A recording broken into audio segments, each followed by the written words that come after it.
Hello friends, welcome back to my channel. তো বন্ধুরা, এখন আমরা এই ভিডিওতে কথা বলবো আমাদের সুপারস্টার জিতের আপকামিং ছবি কেউ বলে বিপ্লবী কেউ বলে ডাকাত এবং সুপারস্টার দেবের আপকামিং ছবি বাইক অ্যাম্বুলেন্স দাদা।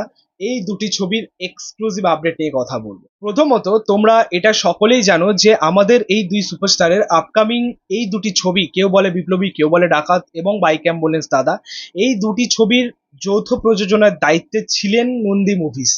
কিন্তু এখন যে আপডেটটা রয়েছে, নন্দী মুভিজের সাথে একটা মনোমালিন্য তৈরি হয়েছে, তাদের একটা মত পার্থক্য তৈরি হয়েছে তাদের, যে কারণে এই ছবি দুটির রিলিজ নিয়ে একটা অনিশ্চয়তা রয়েছে। আদেও ছবিগুলো আসবে কি আসবে না, নাকি সেলফ হয়ে যাবে পুরোপুরি, এই নিয়ে একটা ডাউট, একটা প্রশ্ন সকলের মধ্যেই রয়েছে।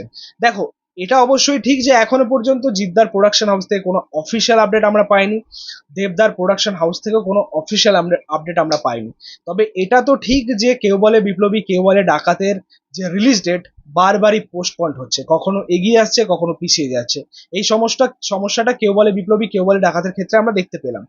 বাইক অ্যাম্বুলেন্স দাদার তরফ থেকে বা তাদের টিমের তরফ থেকে বা দেবদার প্রোডাকশন হাউসের তরফ থেকে কোনো আপডেট হয়তো এখনো পর্যন্ত আসেনি।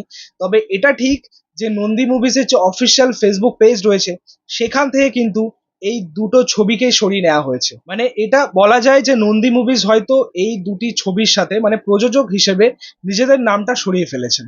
ঠিক আছে, এবার এটা দেখার যে দেখো, কেউ বলে বিপ্লবী কেউ বলে ডাকাত হয়তো আগামী মে মাসে রিলিজ হওয়ার কথা ছিল, মানে এই 27 তারিখ রিলিজ হওয়ার কথা ছিল। বাট সেটা এখন পর্যন্ত কোনো রকম কনফার্মেশন পাওয়া যায়নি। আগামী কবে মুক্তি পাবে সেটা নিয়েও কোনো কনফার্মেশন আপডেট আমাদের কাছে নেই। বাইক অ্যাম্বুলেন্স দাদার ক্ষেত্রে যেটা হচ্ছে, এখনো পর্যন্ত ছবির কোনো আপডেট আমাদের কাছে নেই। শুটিং হয়তো ডান হয়ে গেছে, এরপরে পোস্ট প্রোডাকশনের কাজ বা ডাবিং বা টিজার ট্রেলার বা গান এই সমস্ত কিছু নেই, কোনো আপডেটই নেই। মানে সকলেই হয়তো ঘুমোচ্ছে। এখান থেকে বলা যায় যে দুটো ছবি কিন্তু একটা সমস্যার মধ্যে রয়েছে। ঠিক আছে, মানে অনেকে বিষয়টাকে ফেক বলছে যে হ্যাঁ বাইক অ্যাম্বুলেন্স দাদা আসবে, এটা কনফার্ম, এই ফেক নিউজ ছড়িও না। বাট বাস্তবটা তো আমরা দেখতে পাচ্ছি যে কোনো ছবি নিয়ে কোনো হেলদোল নেই, তাদের মধ্যে কোনো আপডেটই আসছে না। তো সেখান থেকে তো এটা অবশ্যই বলাই বাহুল্য যে সমস্যার মধ্যে তো অবশ্যই রয়েছেন এই দুটো ছবি। এই মুহূর্তে দাঁড়িয়ে যে আপডেটটা রয়েছে এই দুটি ছবি নিয়েই। প্রথমত তোমাদেরকে জানিয়ে রাখি যে যৌথ প্রযোজকের দায়িত্বটা হয়তো অন্য কোনো যৌথ প্রযোজনা সংস্থা নেবেন বা নিতে চলেছেন। বেঙ্গল টকিজ বাইক অ্যাম্বুলেন্স দাদার সাথে যুক্ত হতে চলেছেন এমনই একটা আপডেট রয়েছে। এবং কেউ বলে বিপ্লবী কেউ বলে ডাকাতের সাথে হয়তো সুরিন্দর ফিল্মস যুক্ত হতে পারেন। ঠিক আছে, এমনই একটা আপডেট রয়েছে।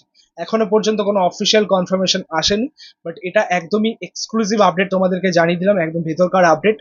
আগামী কি হয় সেটা হচ্ছে দেখার, এবং এই দুটি ছবি সেই রিলিজের মুখ দেখে কিনা সেটা এখন দেখার। দেখো, সত্যি বলতে দুটো ছবি নিয়ে কিন্তু ভালোই এক্সাইটমেন্ট, একটা হাইপ দর্শকদের মধ্যে রয়েছে, ফ্যান্সদের মধ্যে রয়েছে।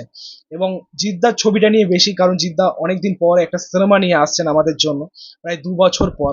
তো সেই জায়গা থেকে দাঁড়িয়ে হয়তো আমরা সেই ছবিটা নিয়ে একটু বেশি এক্সাইটেড।